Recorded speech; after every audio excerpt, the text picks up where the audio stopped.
Hello friends, welcome back to new learning video. आज हम बात करने वाले हैं 5 स्टार बिजनेस फाइनेंस लिमिटेड के बारे में। अभी हाल ही में स्टॉक ने अपना क्वार्टर 2 का रिजल्ट अनाउंस किया है, जिसमें हमें बहुत अच्छे रिजल्ट्स देखने को मिले।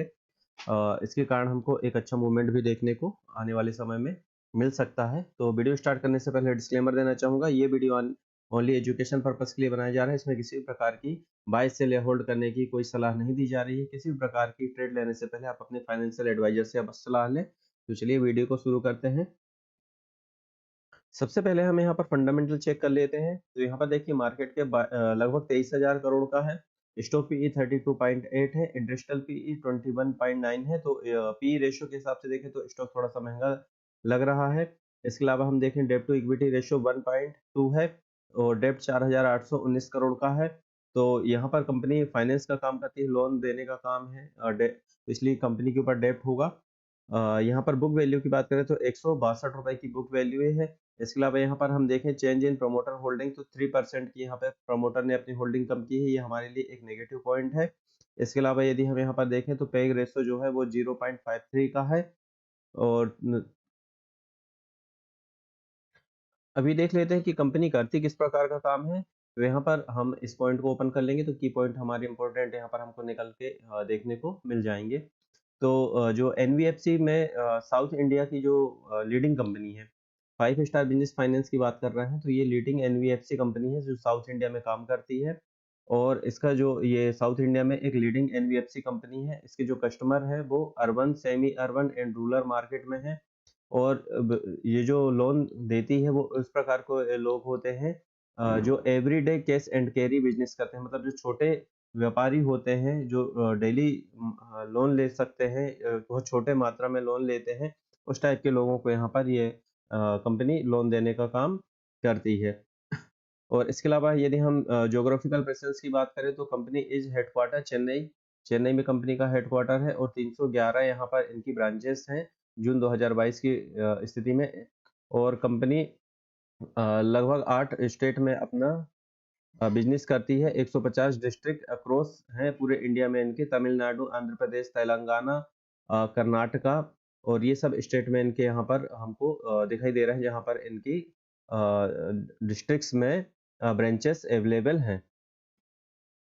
इसके बाद आगे हम यहाँ पर देखते हैं। तो यहाँ पर देखिए आप, ये पीई रेशो हम यहाँ पर लगा लेते हैं। देखिए स्टॉक पीई जो हमको थोड़ा सा अधिक लग रहा है, देखिए स्टॉक पीई 36.4 तक चला गया था और अभी की बात करें तो यहाँ पे 32 है। तो हाई पीवी रेशो यहाँ पर हमको देखने को इसका थोड़ा सा पिछले समय से देखने को मिल रहा था। चलिए यहाँ पर हम कुछ इंपॉर्टेंट देखते हैं पॉइंट जो हमारे लिए यहाँ पर है। Company is expected is good quarter, result जो है वो अच्छे यहाँ पर आ सकते हैं। और company has delivered good profit growth 61.9 CAGR over last 5 year. तो लास्ट 5 ईयर में 61.9 सीएजीआर के हिसाब से कंपनी ने यहाँ पर काम किया है। और यदि हम यहाँ पर कुछ नेगेटिव पॉइंट की बात करें तो ये प्रमोटर की होल्डिंग ही सबसे बड़ा नेगेटिव पॉइंट है कि इन्होंने अपने 3% होल्डिंग यहाँ पर कम की है। चलिए यहाँ पर हम क्वार्टरली रिजल्ट देखते हैं। तो क्वार्टरली रिजल्ट हमको बहुत अच्छे शानदार देखने को मिल रहे हैं। देखिए कंपनी का जो सेल्स है वो 519 करोड़ का है, जो अब तक की सबसे हाईएस्ट है। इससे पहले यदि हम जून 2023 में बात करें तो यहाँ पर 480 करोड़ की सेल्स हमको दिखाई दे रही थी। और लेकिन हम यदि सेम ईयर में बने, सेम ईयर का मतलब ये है सितंबर 2023 की तुलना हम सितंबर 2022 से करेंगे तो 519 करोड़ 23 में है, 2022 में सितंबर में 361 करोड़ था। तो बहुत अच्छी ग्रोथ यहाँ पर हमको देखने को यहाँ पर मिल रही है। यदि हम ऑपरेटिंग प्रॉफिट की बात करें तो 375 करोड़ का ऑपरेटिंग प्रॉफिट है, ये भी हाईएस्ट एवर है। लास्ट क्वार्टर में 344 था और यदि हम सेम ईयर ऑन ईयर देखें तो 256 करोड़ से 375 करोड़ हो गया है। ऑपरेटिंग मार्जिन की बात करें तो 72% के आसपास का मार्जिन में कंपनी प्रॉफिट में काम करती है। इसके अलावा यदि हम प्रॉफिट बिफोर टैक्स की बात करें तो 267 करोड़ रुपए यहाँ पर प्रॉफिट बिफोर टैक्स है। ये भी ऑल टाइम हाई यहाँ पर हमको प्रॉफिट बिफोर टैक्स दिख रहा है। लास्ट क्वार्टर में 246 करोड़ था। यदि हम same quarter year on year base पे तुलना करें तो 2022 में 193 करोड़ से सीधे हमको 267 करोड़ यहाँ पर देखने को मिल रहा है। यदि नेट प्रॉफिट की बात करें तो नेट प्रॉफिट भी हाईएस्ट एवर है, 199 करोड़ का नेट प्रॉफिट है। जबकि इसी सेम क्वार्टर में लास्ट ईयर में 144 करोड़ था। और यदि हम लास्ट क्वार्टर से बात करें जून 2023 से तो 184 से 199 करोड़ है। तो यहाँ पर आप देखिए नेट प्रॉफिट भी कंटिन्यूअसली आपको यहाँ पे बढ़ता हुआ दिखाई देगा। तो कंपनी लगातार बहुत अच्छा काम कर रही है, अच्छे रिजल्ट्स यहाँ पर हमको देखने को मिल रहे हैं। इसके अलावा यदि हम यहाँ पर प्रॉफिट एंड लॉस स्टेटमेंट देखें तो सेल्स की बात करें तो कंपनी की सेल्स आप देखिए कंटिन्यूअसली यहाँ पर हमको बढ़ती हुई दिखाई दे रही है। 2018 से 2023 में 196, इसको यदि हम 200 करोड़ भी मान लें तो 200 करोड़ से 1521 करोड़ हो गया। मतलब लगभग लगभग कंपनी ने 5 साल में अपनी 7 गुना सेल्स को यहाँ पर बढ़ा ली है। ये बहुत अच्छे रिजल्ट्स यहाँ पर हमको दिखाई दे रहा है। यदि हम ऑपरेटिंग प्रॉफिट की बात करें तो 133 करोड़ 2018 में था और 2023 में 1082 करोड़ का हमको यहाँ पर ऑपरेटिंग प्रॉफिट दिखाई दे रहा है। ऑपरेटिंग मार्जिन देखिए 70% के ऊपर ही कंपनी काम कर रही है।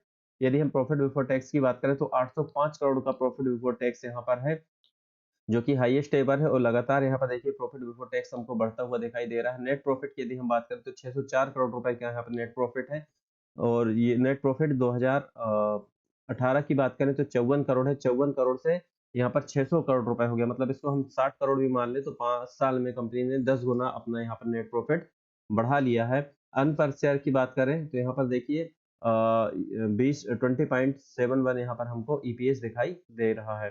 कंपाउंड सेल्स ग्रोथ की बात करें तो 5 साल में 51% है, 3 साल में 25% है और टीटीएम यहाँ पर हमको 36% दिखाई दे रहा है। प्रॉफिट ग्रोथ की बात करें तो 5 साल में 62%, 3 साल में 32% है और कंपनी की बैलेंस शीट देखते हैं तो यहाँ पर देखिए आप कंपनी का जो रिजर्व है 573 करोड़ रुपए 2018 में था और 2023 में ये 4707 करोड़ हो गया है। मतलब 573 करोड़ से सीधा 5 सालों में यहाँ पर 4700 करोड़ के आसपास हमको कंपनी का रिजर्व यानी खुद का पैसा दिख रहा है। मतलब कंपनी ने अच्छा पैसा कमाया है इन 5 सालों में। यदि हम डेब्ट की बात करें तो कंपनी के ऊपर 4819 करोड़ का डेब्ट है। देखिए फाइनेंस का काम है कंपनी का, लोन देने का काम है तो कंपनी के ऊपर डेब्ट रहेगा ही रहेगा। यदि हम CWIP की बात फिक्स एसेट की बात करें तो 62 करोड़ का यहाँ पर कंपनी के पास फिक्स एसेट है। इसके अलावा हम यहाँ पर चलते हैं और शेयर होल्डिंग पैटर्न में चलते हैं तो प्रमोटर की होल्डिंग यहाँ पर देखिए आप 31.3% यहाँ पर है। देखिए यहाँ पे 2022 में कंपनी प्रमोटर की होल्डिंग 34.87 थी और यहाँ पर आपको 2023 में 34.39 है, तो यहाँ पर प्रमोटर की होल्डिंग हमको कम होती हुई दिखाई दे रही है। ये एक नेगेटिव पॉइंट यहाँ पर हमारे सामने है। इसके अलावा FII की बात करें तो यहाँ पे देखिए जो 50% दिख रहा है इसको मैं आपको समझाता हूँ कि 50% है। लास्ट क्वार्टर में यदि देखें जून 2023 में 8.7 करोड़ था। DII की बात करें तो यहाँ पर देखिए 4.71% से यहाँ पर 7.52% है, मतलब DII ने भी अपनी होल्डिंग यहाँ पर बढ़ाई है। पब्लिक की बात करें तो पब्लिक के पास देखिए जून 2023 में 52% की होल्डिंग दिख रही है, जो कि अब 10% की होल्डिंग है। तो यहाँ पर हुआ ये है कि जो यहाँ पर यदि हम पब्लिक को ओपन करते हैं तो यहाँ पे देखिए ये बहुत सारे आपको यहाँ पे देखेंगे जो इनके पास होल्डिंग्स थी। जैसे ये है TPG एशिया YSF, इनके पास 17.42% थी और नोरेस्ट वेंचर इनके पास 8.9% थी। तो ये सारे जो होल्डिंग है ये पब्लिक थी, ये पब्लिक से यहाँ पर ये चला गया है FII में। ये देखिए आपको ये सारे TPG एशिया ये देखिए यहाँ पे दिखने शो होंगे, तो ये FII में चले गए हैं, इसलिए पब्लिक यहाँ पर जो 52% है वो यहाँ से हट के हमको यहाँ पर शो हो रहा है। तो ये आज का वीडियो था। ओवरऑल यहाँ पर देखें तो हमको रिजल्ट अच्छे दिखाई दे रहे हैं। कंपनी ने हाईएस्ट एवर रिजल्ट अपने यहाँ पर शो किए हैं, लेकिन जो एक नेगेटिव पॉइंट है मैंने आपको समझा दिया है कि नेगेटिव पॉइंट ये है कि प्रमोटर जो है अपनी होल्डिंग यहाँ पर कम कर रहे हैं। आगे से डिसीजन आपको लेना है कि आपको। चलिए चार्ट पर चलते हैं। यहाँ पर वीकली टाइम फ्रेम लगा हुआ है, आप देखिए यहाँ पर हमको काफी 2-3 वीक से यहाँ पर हमको स्टॉक एक कंसोलिडेट होता हुआ दिखाई दे रहा है। यहाँ पर स्टॉक ने लगातार 2-3 हफ्ते तक यहाँ पर समय बिताया है। इसके अलावा इसके बाद हमको एक अच्छा मूवमेंट अपसाइड का देखने को मिला, फिर से हमको एक डाउनफॉल देखने को मिला। लेकिन ये वाली कैंडल को यदि आप ध्यान से देखेंगे तो ये एक हैमर टाइप की कैंडल है। यहाँ पर देखिए यहाँ तक मार्केट में आप इसको इस प्रकार से समझें कि मार्केट में यहाँ तक गिरावट हमको देखने को मिली थी, लेकिन यहाँ से बायर एक्टिवेट हुए और बायर ने वापस से यहाँ पर खरीदारी की है, जिसके कारण हमको यहाँ पर एक अपसाइड का मूव फिर से देखने को मिल रहा है। चलिए डेली टाइम फ्रेम में चलते हैं और डेली टाइम फ्रेम में हम देखते हैं कि किस प्रकार से यहाँ पर प्राइस एक्शन हमको बनता हुआ दिखाई दे रहा है।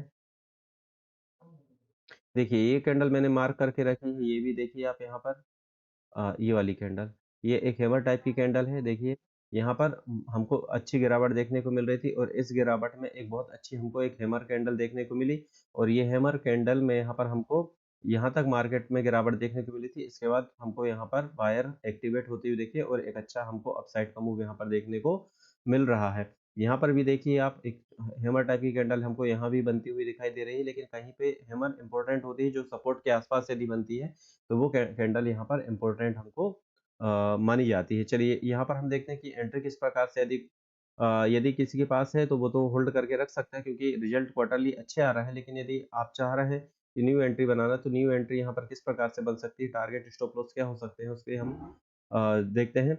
इसके पहले यहाँ पर देखिए एक ऊपर से हमको ट्रेंड लाइन आती हुई दिखाई दे रही है और इस ट्रेंड लाइन पे यहाँ पर हमको एक ब्रेकआउट दिखाई दे रहा है। ये हमारी ब्रेकआउट कैंडल हो गई। इसे थोड़ा सा मैं पहले जूम कर लेता हूँ। ये हमारी ब्रेकआउट कैंडल हो गई और ये कैंडल थी 6 नवंबर 2023 की और इसके ऊपर हमको एक दूसरी बुलिश कैंडल की क्लोजिंग की जरूरत थी। तो हमारा ब्रेकआउट यहाँ पर कंफर्म हो जाएगा। तो इसके लिए हम इसके हाई को मार्क कर लेंगे।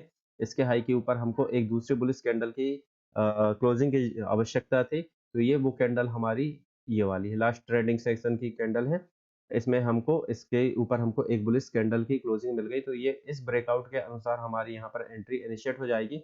लेकिन यदि हम यहाँ पर देखें तो हमको यहाँ पर एक कप एंड हैंडल पैटर्न बनता हुआ दिखाई दे रहा है। कुछ इस प्रकार से ये बन गया एक कप और यहाँ पर हमको एक हैंडल बनता हुआ दिखाई दे रहा है और इस कप एंड हैंडल पैटर्न का यहाँ पर हमको एक ब्रेकआउट अभी पेंडिंग है। तो यहाँ पर कप एंड हैंडल पैटर्न इसका हमको एक ब्रेकआउट चाहिए और ब्रेकआउट कैंडल का जो हाई रहेगा उसके ऊपर एक दूसरी कैंडल हमारी यहाँ पे यदि क्लोज हो जाती है तो ब्रेकआउट के बाद हमारा ब्रेकआउट जो ब्रेकआउट का कंफर्मेशन भी आ जाएगा कि ब्रेकआउट तो हो गया है लेकिन ब्रेकआउट कंफर्म होना चाहिए, क्योंकि कई बार ब्रेकआउट के बाद से यहाँ से हमको रिजेक्शन देखने को मिल जाता है। तो ब्रेकआउट कंफर्मेशन के बाद यहाँ से हमारी एंट्री इनिशिएट हो सकती है। और यदि हम टारगेट की बात करें तो जो हमारे टारगेट निकल के आ रहे हैं वो हमारे रहेंगे। इसके लिए हम क्या करेंगे, कप एंड हैंडल पैटर्न की जो हमारी ये जो कप है इसकी हम ये जो डिप है इसको हम यहाँ पर मेजर कर लेंगे और